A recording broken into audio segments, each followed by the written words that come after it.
Okay. Now we have Jessica, and Jessica is going to come up. I don't know what she's going to talk about because I don't control that, and but we're happy to have our sweet Jessica.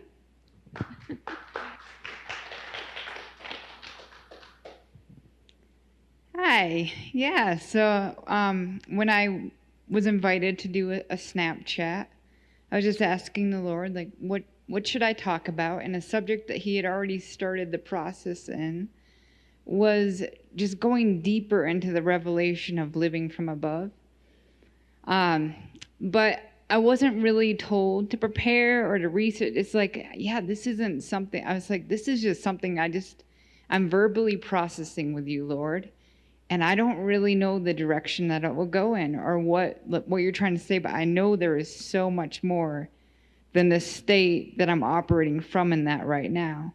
And so a lot of my processing with Him will be through just different experiences, different things that He will say or bring up, or conversations with other people. So I just have a couple of stories to kind of share that have just gone in the process, and then sharing just sort of what I was pulling from that. But it's, I very much so, I find that I learn through verbal processing. And so this is just kind of something I'm just opening up with you guys, where I probably will even have new revelation as I speak about it. And I think that might be some of the intentionality of this. But yeah, so kind of started about a month and a half ago. I was in an ascension with some people, and Jesus brought up the phrase, he was quoting from the Matrix, and I just had to laugh. I was like, really? We're going there, okay. So he just, out of the blue, he says to me, he's like, I want you to share this, what I just said. He said, do you really think that's air that you're breathing? It's like, okay, you're quoting a movie. I know what direction you're going in with this. Oh, this is funny. But after that ascension, which it was a very unique experience. And it was so funny because other people at the same time were getting quotes from that movie and another movie. And we were all just afraid to bring it up, but then we just went for it. But later on, he goes, no, go back into that. What was I saying in that? I was like, well, immediately I know that what you're saying in that, Lord, is that, no, it isn't air I'm breathing. It's your presence. And he says, how real do you think that really is? Do you live in that moment day in and day out? And it's like, no, I don't. I constantly have to remind myself of that. He says, what would it be like if you actually truly believed in every ounce of your being that it was my presence that you're breathing, and you don't even need air by the scientific definition of it? And so I was like, wow, that's really fascinating. That's a challenge, and I don't even know how to challenge myself in that. But I love this conversation. I could just feel it stirring up in my spirit. And my son was bringing up some just fascinating stuff to me too during the process. The Lord spoke to him once when I was having an adult temper tantrum.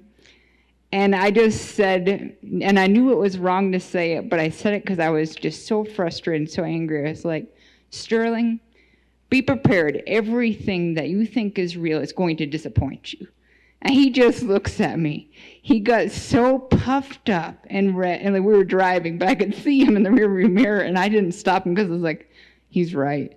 But he said, no, Mom, that is not true.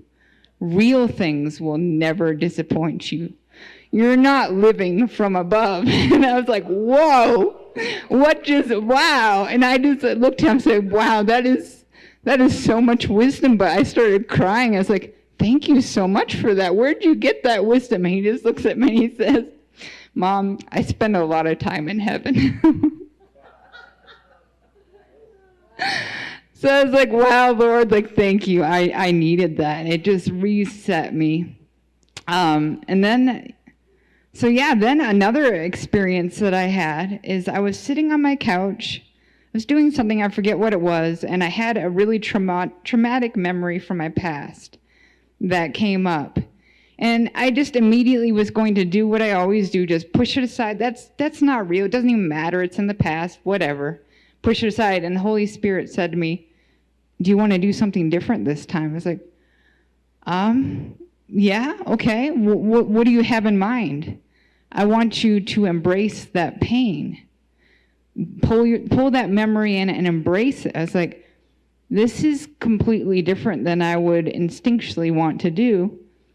And so immediately my first thought is like, that's going to really hurt a lot. I don't know if I want to do that. What's even the point of that? And Holy Spirit just said, I'm just trying to remember.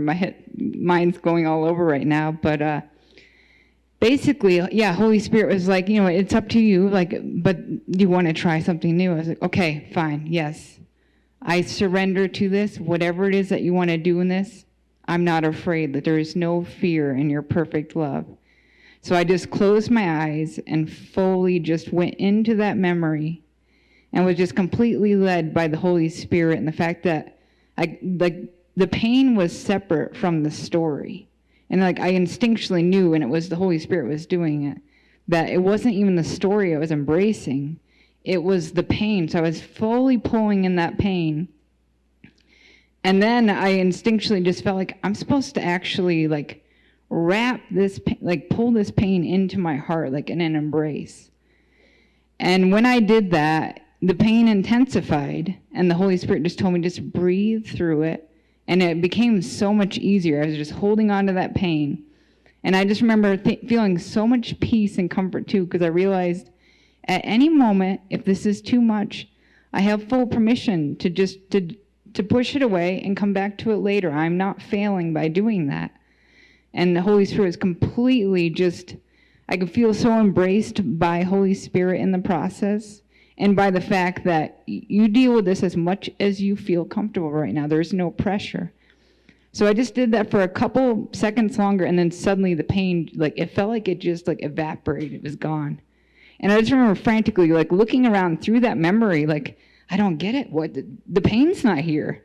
Going through that memory. And then I just started laughing. I started laughing both inside and outside as well, externally. I was like, oh my goodness, this changes everything. That was something so different. And what I pulled out of that experience was, for one, the separation of the actual feeling and the story that we tell ourselves, and to give yourself permission to actually tap into the feeling and embrace it. Because when you push it away, when you don't acknowledge it, it can't act. That pain has a purpose, and it can't do what it was supposed to do. You cause that trauma to stay hidden inside, to continue to do its damage, rather than bringing it to the forefront and fully okay, I see you. I see that hurts. I see that hurts. I understand. I see the story. I understand, I acknowledge that, but that's a story. And then you just let it go. So that was one, I was like, wow, that's really fascinating. I hadn't quite connected that to the process of living from above yet. But that was a very, a lot of revelation came in that moment. So then the next thing is I had an encounter with somebody who was sharing me this story about physical pain. And it just, I could see so many kingdom elements, and even some what I had experienced in that emotional pain, were really confirmed in that. And I think that's why I had to go through that process first before I could have the deeper revelation as I heard this person's story. But this person shared to me that they were playing jiu-jitsu, or doing jiu-jitsu practice with some of their friends. And in the process, he was flipped really uncomfortably onto his neck in a way that there was a loud, sharp crack and just intense pain. So he immediately knew, this is very serious. This is not good. He refused to say, to say anything about the state that his neck was in. He was acknowledging the pain, but he didn't want to claim anything over it. And so he went home, and this is a thing that he's told me he has learned to do when things like that happen.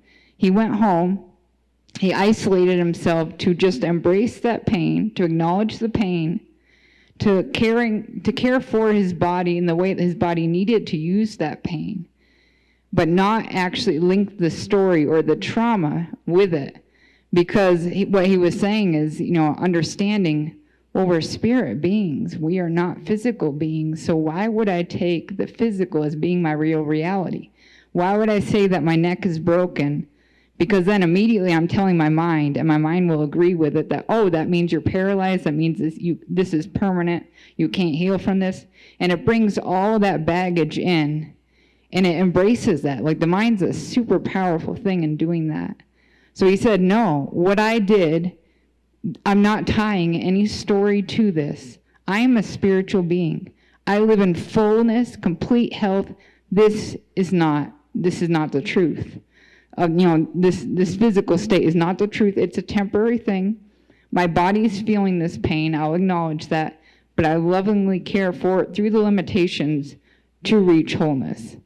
And within a week, he went back to go, his friend saw him again, saw that thing happen. And his friend was like, I have a chiropractor doctor who absolutely will look at your neck for free. Like, if money is an issue, you need to get this checked out. This is not okay. And so this person, he said to him, at first he was very reluctant, but then he realized it was going to give his friend a peace of mind. So he's like, okay, I'll go, have an MRI done. So he had an MRI done. This was about a week after the incident.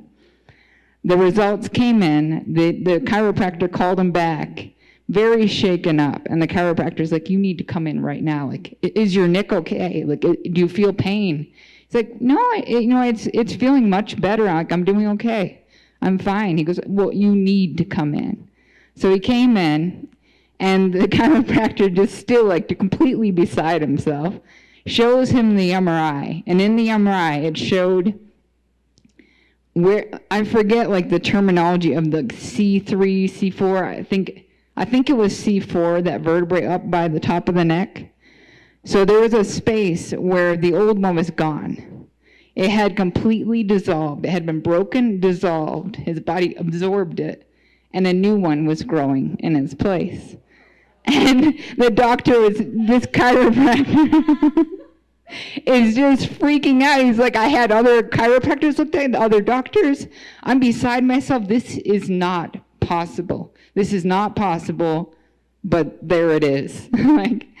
And so my friend just kind of left, just kind of knowing, in his spirit, he's like, well, yeah, I don't believe those limitations over my body, so I wasn't allowing that to sink into, I wasn't allowing my mind to receive that. So as I listened to the story with Holy Spirit, it just was this click of stuff together. I was like, oh my goodness, Lord, these are kingdom principles. He wasn't even I believe this person has God in them, but he was operating out of kingdom principles, because when I hear him talk, I know that he knows God's nature. And so he may not know him by name, but he knows his nature. He's claiming that. He knows he's a spirit being. He knows he lives in that pure wholeness. And the way that he was able to actually live out of the real reality was just incredible to me. And so when I was putting all this together, I was like, wow, Lord, this, it just really helped me understand in a whole new way of we're afraid of suffering. When we feel pain, and I should say this for me, this tended to be my thought process rather than saying this is what you all have, think. But for me, I tended to be afraid of pain because I linked it with suffering. But I realized, oh no, actually, they're two separate things. The pain is actually this beautiful thing, pain both mentally and emotionally, that the Lord uses for us to embrace it, to allow it to have the healing come through, so we can acknowledge what needs to be done, whether it is through loving, the tender care of loving his neck, understand, okay, I can't do these certain motions. Doesn't mean that I'm not going to embrace the story. For me, like with my body, like with the traumatic experience, realizing I need to embrace, I need to hug it. I see the pain. I understand that hurt. I get it. I understand. So through embracing with love with that, but then seeing the story and realizing the story is a completely different thing. The story is what will bring the suffering. When we believe that story, when we voice that story, when we believe it, when we let it sink into our mind, then we're living from that lower reality. And that story is just a story. But at the same time, you want it to be able to come so you can hear it and then let it go. Just let it go. It's like, okay, I hear you. All right, that's a story. I hear you, like from in my own life, stories that I would repeat over myself of limitations, of lack. Okay, I hear you. I understand the pain in that. I understand the frustration in that. I hear what you're saying. All right, that's a story. The reality is, right now, in this moment, I am fully seated in heavenly places. There is nothing about, to not allow the story of the circumstances of this earth to steal from this fullness of what Jesus did on the cross, of the fullness of God living in us, and just really understanding we are never living in a place of lack. We're never living in a place of separation. Like the story of suffering, I notice oftentimes it has a root in separation. Separation from God, separation from his love. And when we that's honestly where I see any of the suffering coming from. It's always from believing or embracing that separation. And we like it says, I think Paul uses the verse where it's we can't be too double-minded. And that means that if you're allowing your mind to believe or embrace the story, then the real reality can't live in that moment, in that place.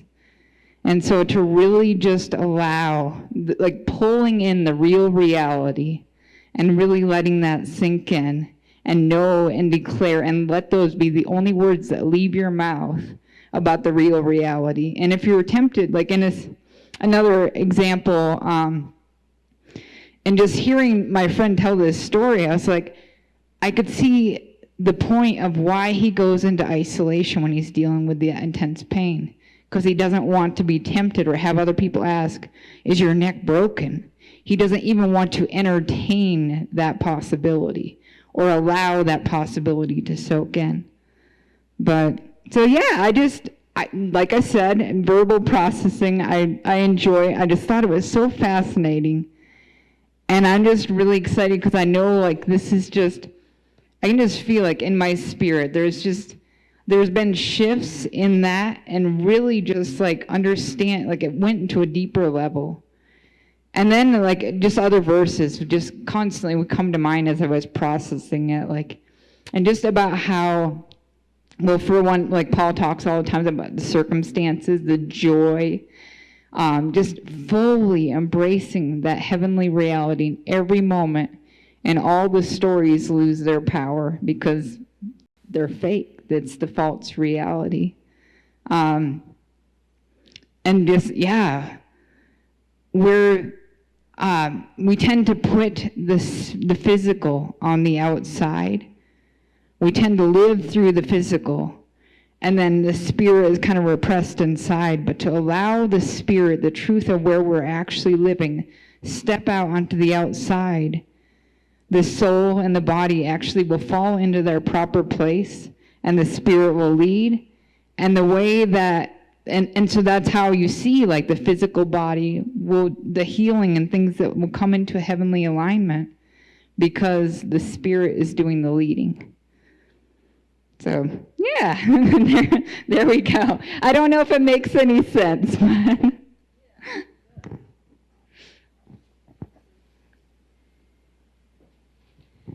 So when you were talking about initially taking that time to, embrace the trauma, the traumatic experience. You were talking about permission. And one of the things that I just thought was, it's stunning actually to give yourself permission to embrace your trauma, but it is also good to, if we're not ready to embrace it, to give ourselves permission to say, I don't think so, not just yet. And so my question is, did you just come to that place of permission just sort of on a whim, or was that sort of like a spirit-led thing where Holy Spirit just said, can I have permission to take this trauma with you, Jessica? Or was it you saying to Holy Spirit, you have permission to do that? Which was it? Or was it a combination? Yeah, it's a good question. Honestly, me initially, I had no thought about going in that direction. That was Holy Spirit that just completely said, can I show you something new? And then through just past experiences and building that trust, realizing, no, like, I'm always safe. Holy Spirit never forces things. And realizing, okay, yeah, like I'm curious enough that I want to see where this will go. I know that you are fully embracing me in this. I'm not doing this alone. You're in me. And then that, like, at first, like, when that pain kind of welled up a little bit, and like the initial reaction of like, oh, here it goes. Like, I knew it was going to get worse to do this. That sudden peace washing over me where it's like, no, I am safe to, if at any moment I need to back out, I can, and I'm not failing. And that, I think that was absolutely Holy Spirit, like, letting me know, like, don't put those judgments on yourself. You're not failing if you're not ready for this. I brought this up, this is an opportunity, but you're not going to miss out if you say no right now. We'll just, we'll come up again another time. Yeah. Can I stand over here or do I have to go over there? Oh, you're here. Okay. First of all, I just got this sense when you were talking, you have some preaching gifts, I think, because it's flowing out of you, which I think is a real preaching gift, where it's just coming out of you because you're free to let it, which kind of goes with what you're talking about. So I'm so curious about all this because I've been doing some trauma therapy myself for the past couple of years. And there's a lot of scientific evidence with the actual brain, your brain, of what happens in trauma and things that get trapped. And from what I've learned, which is a teeny tiny bit, is that when you do that, the synapse in your brain gets stopped. When you stop that, when you say, I don't want that pain, I'm not thinking about it anymore, I'm not going to do it, it gets stuck. And the brain is not allowed to continue and fully do the process that it needs to do to develop. Which is so curious to me that that's what happened with you and with your friend, and I know it's happened with me too. When I allow myself to, or what you just shared, go, yep, this hurts. Yep, this hurts a lot. Yep, God, you're with me in the pain.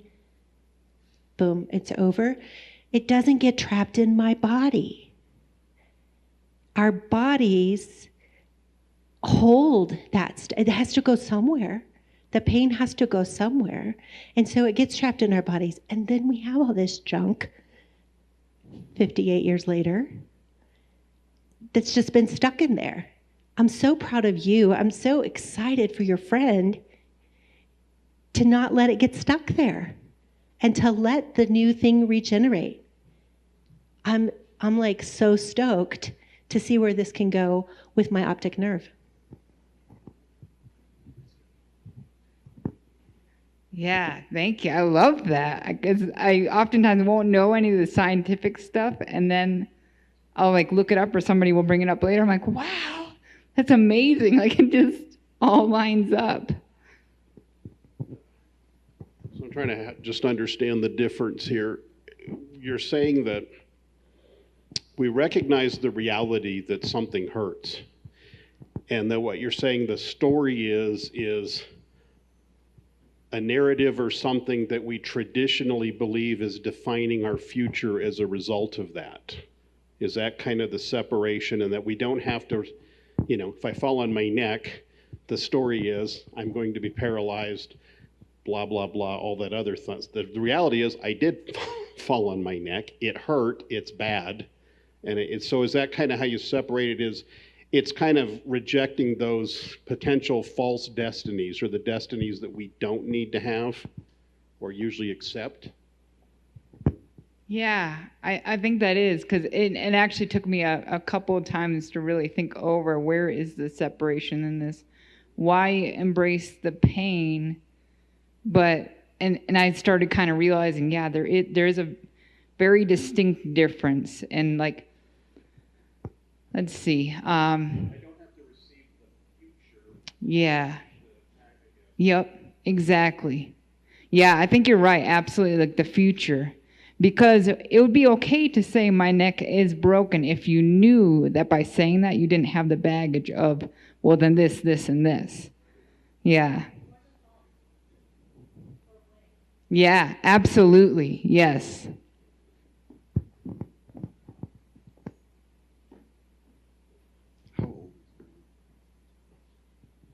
So your son, Sterling, who's 6, had wisdom from God flow during your, what you called an adult temper tantrum. Good on you. That's for you, Al. That's Australian speak. Good on you for being a mom that allows and nourishes that with your son. How do you think he experiences heaven?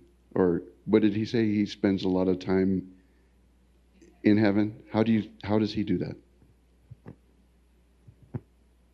Well, I believe that everybody does, because our spirit is always there. And that as we get older, especially in a culture that tells us that this is where we reside, we tend to forget that. And so I really do feel like kids naturally already, that is their reality. But then they slowly start to replace that with the false reality. And I was blessed by coming across teachings, people, the Holy Spirit leading me, and like realizing this, and like ascensions, and the fact that we are, with this perfect, seamless union with God. And so we are in heaven, and we can go there in a blink of an eye, and we already are there. And so I started doing ascensions with Sterling when he was probably 5. I think that was about the time in his life when I was starting to do them. And yeah, it was just so easy for him. And he would just laugh because he's like, I'm already here, Mom. Like, he just knew he didn't have to do anything to go in. He would close his eyes, and that was just that. So there was one time in the very beginning when I was telling him, I was like, because I was curious. Like, I knew the answer, but I wanted to know what he would say. And I was like, man, like, you see heaven so clearly. How do you do that? Can you show me how? And he goes, oh, it's so easy, Mom. Watch. He just closes his eyes, and then he said to me, see, I'm right here right now. Can you see it? And so, yeah, to answer your question, what was your question again? Yeah. So he has never learned that he doesn't live there. And I hope to do my best to reinforce that. But I know even if society makes him forget that, he will return into that, because that is the truth. So, yeah. Thank you, Jessica. I was just sitting there, and God was just speaking to me about both Jessica and Ronnie. And 2 characters from the Bible came to mind. Jessica, you are an Esther. You carry God's authority. You have such wisdom and such knowledge for your age. You're fearless. You're a single mom who took on the task and enjoys it and expresses it through her great love for her son. It's not a surprise to me that he's able to go into heaven. His parent paved the way for him. And, it's God's expression of love in you that comes out and just shines all around you. and it's a pleasure to know you. God brings some extraordinary people into this little church.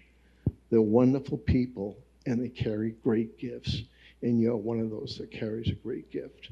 So thank you for that. Yeah, we love you for it. Yeah. Yeah. And Ronnie, I've known Ronnie for years.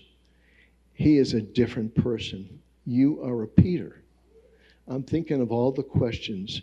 Peter never hesitated to ask Jesus questions, and Jesus never got upset with the questions.